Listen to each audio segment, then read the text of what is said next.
বিশ্বনবী সাহাবাদেরকে জান্নাতের পাগল বানিয়েছেন।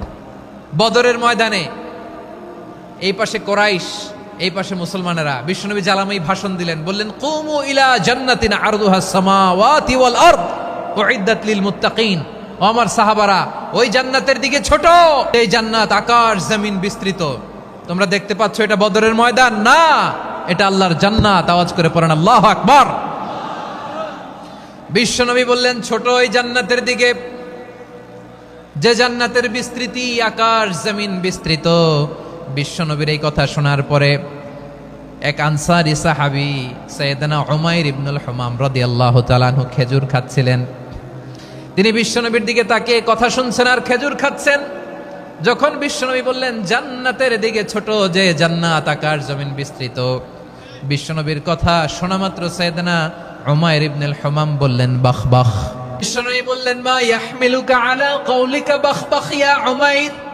ও উমাইর, আমার এই কথা শুনে তুমি কেন বললা বাখ বাখ, চমৎকার চমৎকার কেন বললা?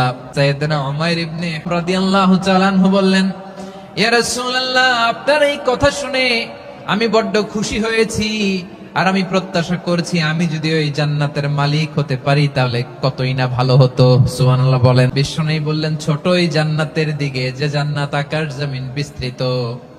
আপনার এই চমৎকার মুখনিসৃত কথা শুনে আমার হৃদয়ের মধ্যে জান্নাতি হওয়ার বাসনা জেগে উঠলো, এজন্য বলেছি বাখ বাখ, আমি যদি ওই জান্নাতে যেতে পারতাম কতই না ভালো হতো।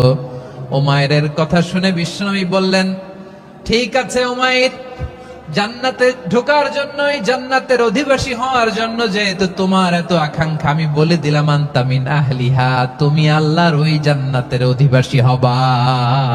যখনই বিশ্বনবী বললেন জান্নাতি, সাইয়েদনা উমাইর রাদিয়াল্লাহু তাআলা আনহু খেজুর খাচ্ছিলেন আর মনে মনে ভাবে বিশ্বনবী যখন ওয়ারেন্টি দিয়েছে, বিশ্বনবী যখন গ্যারান্টি দিয়েছে আমি জান্নাতে যাব, তাহলে হাতে তো এখনো 3টা খেজুর বাকি। এই 3টা খেজুর যদি খাই তাহলে জান্নাতে ঢুকতে দেরি হয়ে যাবে।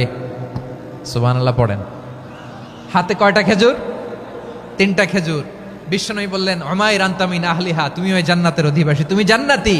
উমাইর চিন্তা করলেন আমি জান্নাতি, নবীর মুখ দিয়ে যখন বেরোইছে ওই জান্নাতে তো আমার ঢুকতেই হবে, কিন্তু হাতে 3টা খেজুর খেয়ে যদি জিহাদের ময়দানে যাই তাহলে জান্নাতে যেতে তো দেরি হয়ে যাবে। এই চিন্তা আসা মাত্রই খেজুর 3টাকে তিনি ছুঁড়ে মারলেন, তলোয়ার বের করে আল্লাহু আকবার বলে বদরের ময়দানে ঝাঁপিয়ে পড়লেন। আল্লাহর শত্রুদেরকে কচুকাটা করে এক পর্যায়ে শাহাদাতের সুধা পেয়ে নিজেও জান্নাতি হয়ে গেলেন। পড়েন সুবহানাল্লাহ। আমরা দুনিয়ার বুকে আমরা হয়েছি দুনিয়ার পাগল, ক্ষমতার পাগল, সম্পদের পাগল, খ্যাতির পাগল। বিশ্বনবী তার সাহাবাদেরকে বানিয়েছিলেন জান্নাতের পাগল। পড়েন সুবহানাল্লাহ। ওই জান্নাতে আমরা যেতে চাই কি চাই না? একা না সবাই মিলে? একা না সবাই? নাতে একাই আমি যাব না তো ভাই, তোমাকেও জান্নাতে দলে নিতে চাই। পড়েন আমিন। আর জান্নাতুল ফেরদাউসের জন্য আমরা একত্রিত হতে পারি। আল্লাহ তুমি কবুল করো। চিন্তা করেন কিভাবে বিশ্বনবী জান্নাতকে চিত্রায়িত করেছেন সাহাবাদের সামনে, কিভাবে চিত্রায়িত করেছিলেন তিনি, যে কারণে সাহাবারা জান্নাতের পাগল হয়ে গিয়েছেন।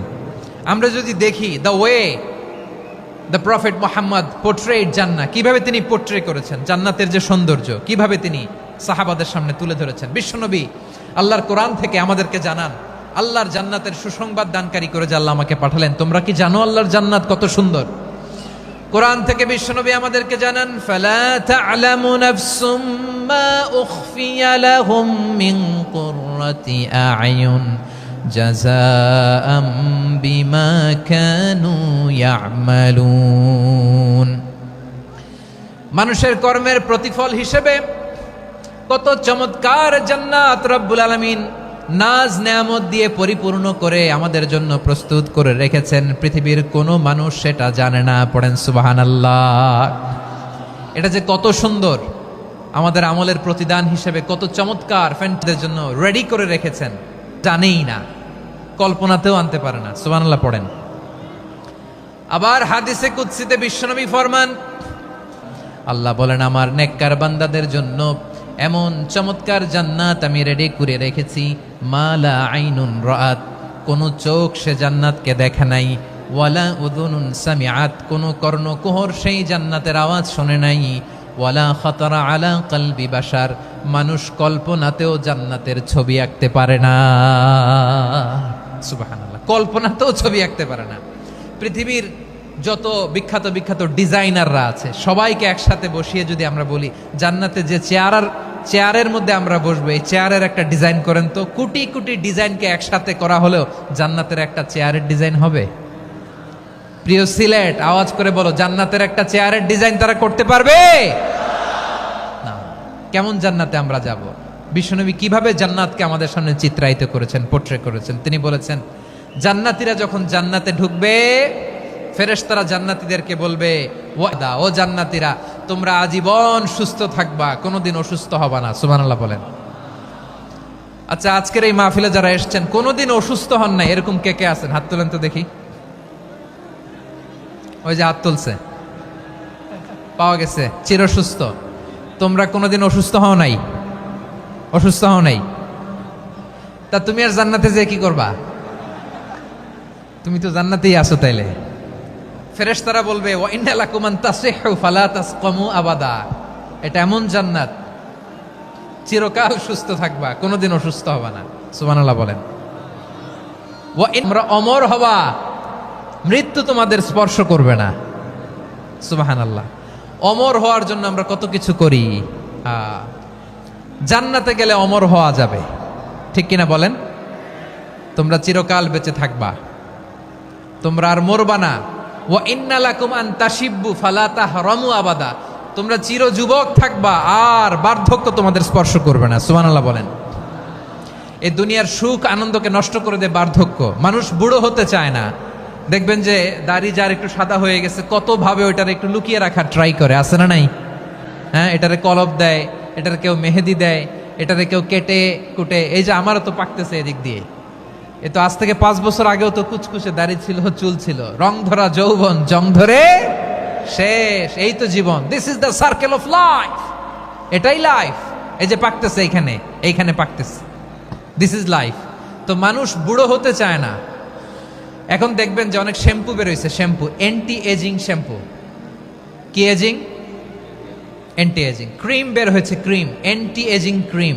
এটা বলে অ্যাট্রাকশন লাগায় আর কি, যে এটা মাখলে মানুষ আর বুড়ো হয় না, এই শ্যাম্পু দিলে মানুষ আর বুড়ো হয় না। ভারতের একজন ধনকুবের আছে, নাম শুনেছেন না? মুকেশ আম্বানি।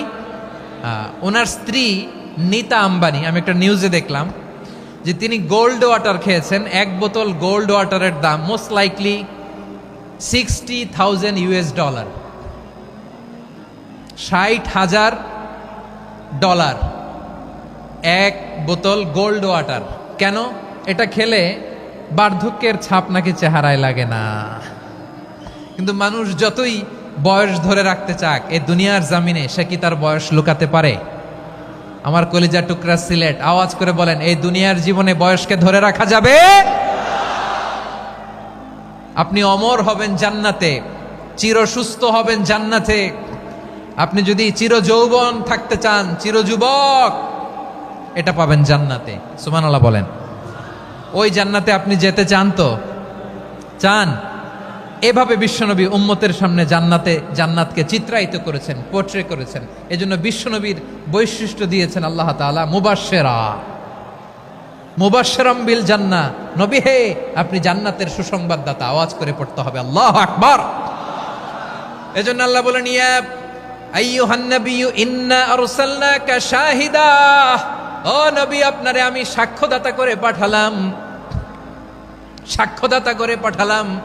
মুবাশশিরা, শাহিদাও ওয়া মুবাশশিরা, আপনারে আমি জান্নাতের সুসংবাদদাতা করে পাঠালাম। 3 নম্বরে হলো নাযীরা, আপনাকে আমি জাহান্নামের সতর্ককারী রূপে প্রেরণ করলাম। পড়েন সুবহানাল্লাহ।